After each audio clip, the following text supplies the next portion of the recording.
Au programme de cet après-midi, un atelier d'art-thérapie. Tout ce qu'on a dit tout à l'heure, vous me le posez sur votre feuille, d'accord? Vous essayez au mieux de me le poser sur la feuille. Dans cet établissement, une équipe pluridisciplinaire a été constituée. Des enseignants de matières classiques, mais aussi une éducatrice spécialisée, une infirmière, une art-thérapeute et de nombreux intervenants.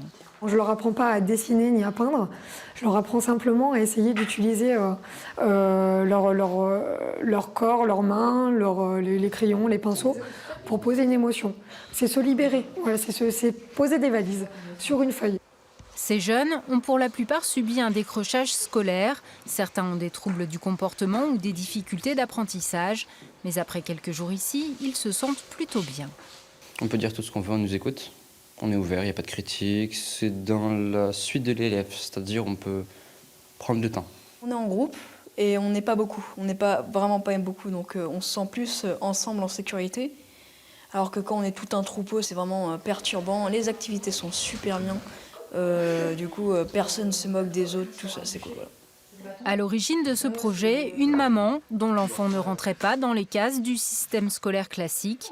Elle s'est inspirée de différentes pédagogies alternatives pratiquées à l'étranger. Ça peut être simplement permettre à l'enfant de bouger, puisqu'il a une intelligence plus liée au mouvement. Ça peut être une pédagogie qui va être liée sur l'apprentissage à l'extérieur.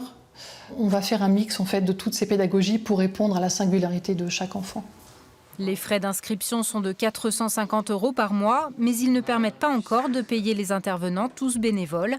L'établissement, qui pourra accueillir au maximum 40 élèves, a lancé un financement participatif et recherche encore certains enseignants.